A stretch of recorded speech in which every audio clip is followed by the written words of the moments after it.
Gorgoro charged forward and threw himself in front of Finderath with a violent axe swing, causing Garrick's shot to miss.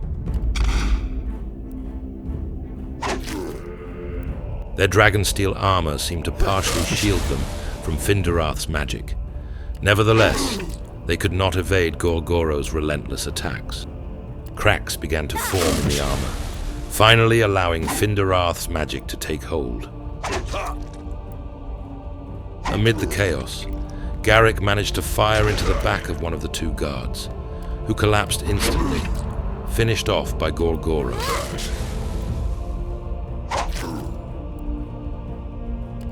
Three against one, the last guard found himself overwhelmed by a barrage of decisive blows. The Opal Dragon Guard soldiers have fallen, but before I can catch my breath, I realize that the tunnels are now flooded with the cacophony of agitated shouts, marching boots, and the rattling of armor. Let's get out of here. My party runs down a random corridor, closely pursued by a horde of Dragon Guard soldiers. I take random turns, trying to gain distance and perhaps shake the pursuit. Because of their heavy armor, the soldiers fall behind after a while, and I run into a cavern with a low ceiling, only to realize that it is a dead end. Turning back, we come face to face with a pair of Dragon Guard warriors who advance down the tunnel towards us in lockstep. Caught off guard by the arrival of this new group, Garrick suffered a wound to the arm, swiftly avenged by Gorgoro. Finderath then unleashed his magic into the wound opened by Gorgoro's strike, followed by a vicious shot from Garrick. Protecting Finderath, Gorgoro took several brutal blows, yet still managed to bring down one of the two opponents. Caught in a frenzy, Gorgoro shattered his opponent's shield before driving his axe straight into their chest. Finderath's magic and Garrick's shots never found their mark. Then, suddenly, the guard's head fell, severed from his body by Gorgoro. The first pair of Dragon Guard are defeated, and I can already see another two getting ready to advance on us, supported by a dragon mage. There must be at least 24 of them at the other end of the tunnel. We can hold this narrow passage for a while, perhaps. But for how long? With every minute, reinforcements could arrive for the enemy, while my companions collect wounds in every engagement. My mind is racing with thoughts of escape, but short of a miracle, we seem to be trapped here. Then I hear a voice call out from behind the line of soldiers. Interlopers, there is no need to drag this out. We know that you hit a dead end. There is no way out, and believe me, we know these tunnels. But there is no need for further bloodshed. Surrender, and you will not be harmed. The man has walked forward, and now I can see him in the light of the crystal lamps. He is a tall Dragonkin, his bald head adorned by a crown of horns. He is wearing a blue and purple robe with a silver hem. His demeanor suggests decisiveness and power. My companions look at me, expecting a decision. What business do you and your men have here? The man laughs dryly. That is none of your business, stranger. We are agents of the Sithishness Covenant, and this is our jurisdiction. That is all you need to know. But surrender, and we can talk about it. I think about what to do, and see the man consult with his second in command, a Dragon Guard captain, briefly. Bullshit. You can't trust those damn dragon bastards.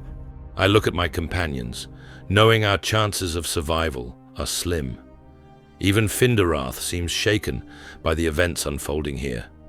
I see Gorgoro take a combat stance, while Garrick already has his weapon aimed and sparks dance across Finderath's hands. The choice seems obvious. You can go fuck yourselves.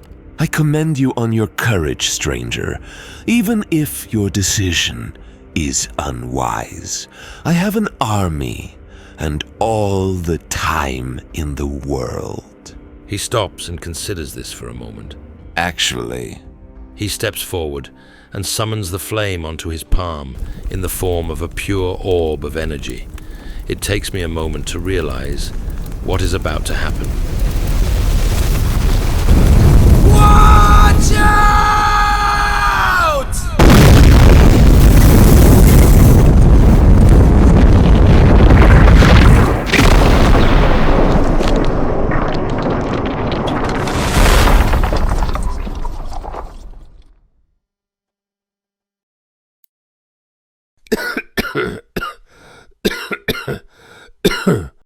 Priests often talk about miracles performed by the gods and their saints.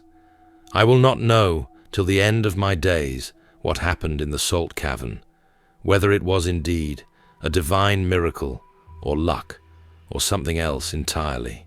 I come to in utter darkness and wonder if I am in Tartarus. Then I hear a cough to my left and consider the possibility of lost souls coughing in the afterlife. Then there is light, tiny, weak, and faltering, but light. One of my companions lights a small lantern, and now I can see that we are still underground, in the salt cavern. The roof came down upon us, but somehow a large, harder chunk of salt collapsed into the middle of the cave and held up the worst of the rubble, leaving us a crawl space under the immense weight. None of us suffered more than scratches and bruises. Unfortunately, my survival may only mean that I am destined to die of thirst, entombed in utter darkness. Holy fucking shit. Why is the Sithichness Covenant acting this way? You seriously wanted drawing Garrick? Oh, just forget it. Once I have gathered my wits and come to terms with my miraculous survival, as well as my current predicament, I tell my companions to take a look around. To the amazement of all of us, one of my companions finds a collapsed wall section that leads into what looks like a long, narrow tunnel with a stream of ooze at its bottom. None of us are enthusiastic about crawling into it and coming into contact with the harmful liquid. Thanks to Garrick's skills of underground navigation, we find a cracked wall section only a few paces down the new tunnel and open it up with a few decisive kicks. Beyond it is another narrow passage, albeit one that has no ooze in it. We crawl for a long time, checking out side passages, praying to whatever I believe in for the chance to get back to the surface. Then the tunnel leads into a larger hall, and from there, a maze of tunnels in the salt. In another half hour, my party makes it to a crack in the ceiling with a shaft of light coming through it. With renewed hope, my companions enlarge the hole so that all of us can fit through, and we ascend to the surface to find myself on the salt flats of the basin. It takes some time to locate the comitatus camped near the crevice we used to descend into the maze below. The crew cheers our return and listens to the account of our adventures with a mixture of awe and dread. Quite a lot of time has passed since our descent, but at least we're safe now. I also realize that the odd opal mage and his soldiers must think we are dead, and this perhaps gives us some kind of an edge, should I choose to pursue the matter. Yet I will not be able to go up against them alone. I will need one of the factions present in Salem to be able to strike back.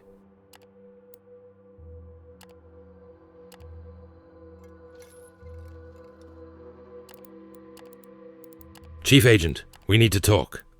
I take my time to recount how I took it upon myself to find and search the camp of a group of salt miners who had a strange accident on the northeastern side of the old plateau, and how once I got there, I came across a crevice that opened into a maze under the salt, and how I descended below the basin to see what secrets the deep holds. I tell him how I have found a cyclopean, artificial stone structure, buried in salt, grinding, spewing the green ooze that is all over Brine Mere. Then I tell him how I was jumped by a group of Opal Dragon Guard and was subsequently almost buried in a cavern at the hands of their mage. I add how I ended up in the apparently off-limits corridors by accident and tried to tell this to the soldiers there, to no avail.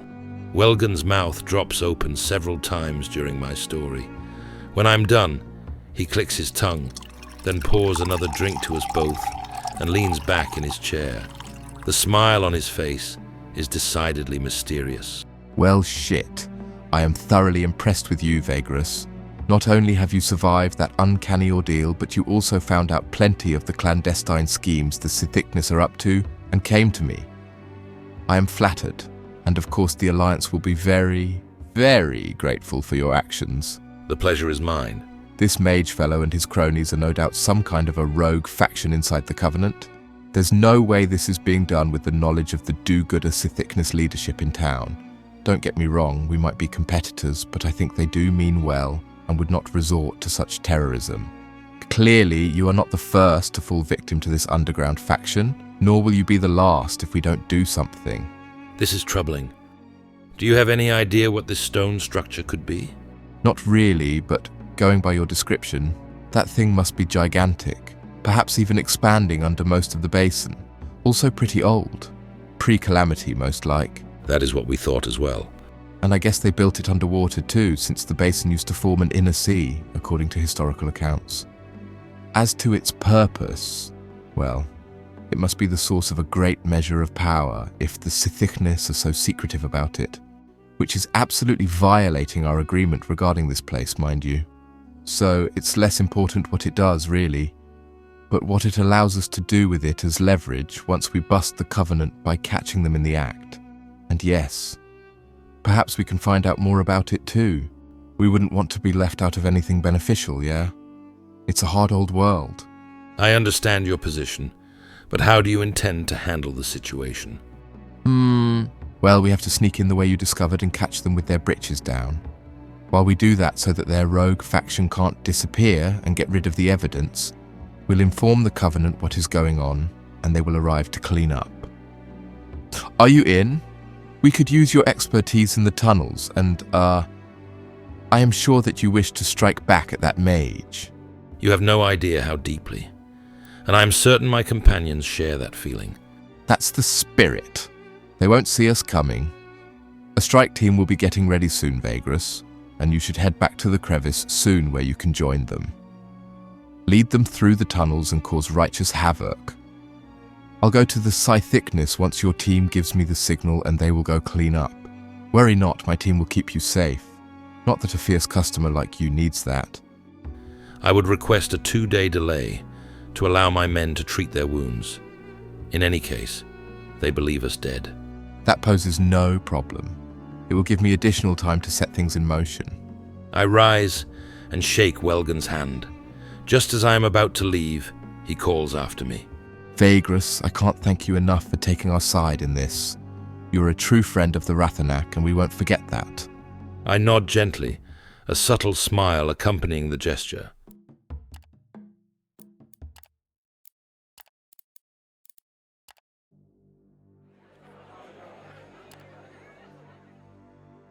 As I prepare the comitatus, I can't help but notice Garrick tinkering with his weapon.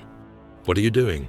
I'm improving my survivability by increasing my lethality. I see him studying his reflection in the polished surface of one of his bullets. This one is for the mage. The camp sits at the bottom of the ravine in eerie silence. My allies are here, waiting under the cover of the caves.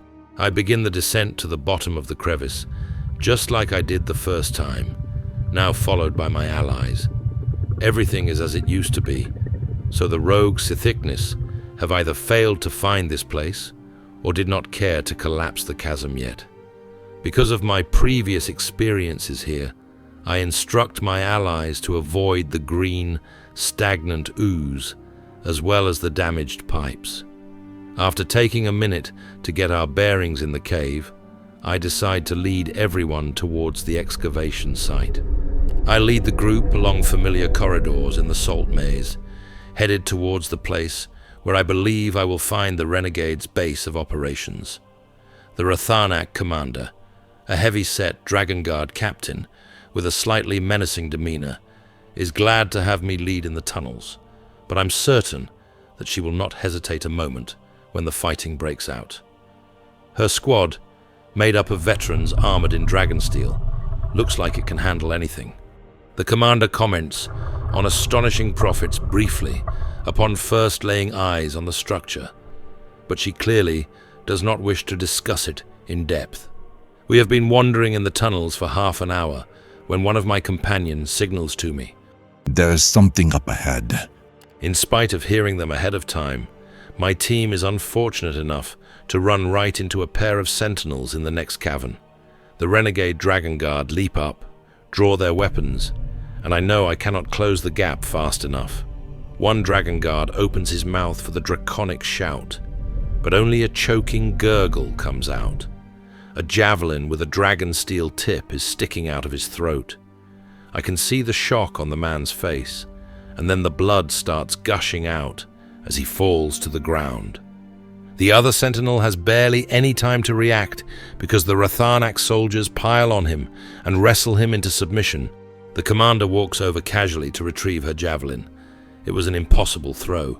She warns all of us to be careful from now on, because sentinels will become more and more common as we push further into the renegade's territory. She is not wrong. Our advance into the tunnels beyond has us encounter 2 more such patrols, both of which are taken out quietly. Eventually, we come upon the excavation site. This is where my luck finally runs out.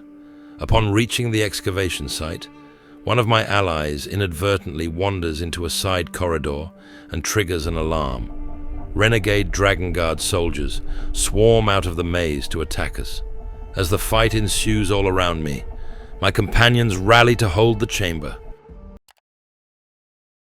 Renkylan wasted no time and hurled 2 knives at the opposing mage as the latter unleashed an occult blast toward Gorgoro.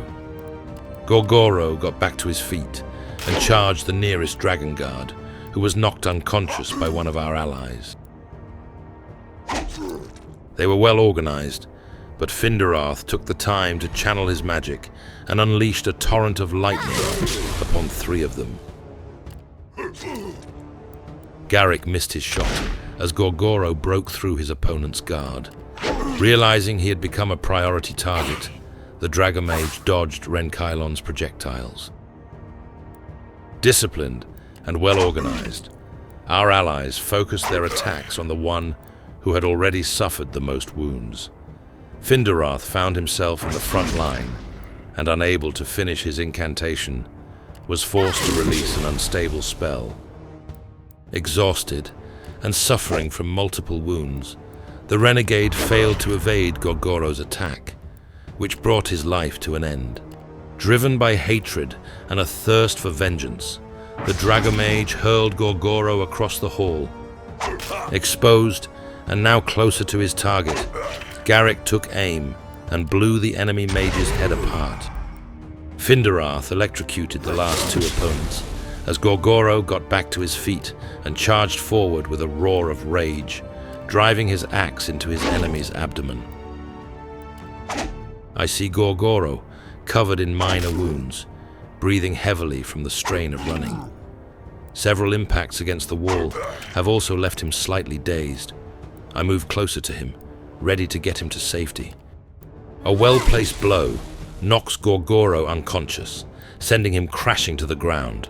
I rush to his side and plunge my fingers into one of my pouches.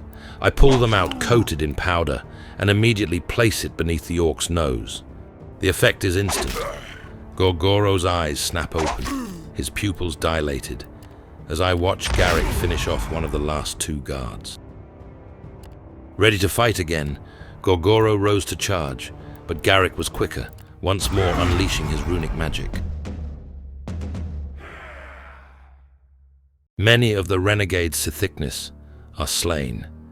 They must have mistaken my team for another random group to wander into the tunnels and paid a heavy price for it. My allies held their own while we were engulfed in battle. Now, however, the renegade lieutenants are rallying and organizing their ranks and begin marching down the tunnels toward my position to overwhelm us.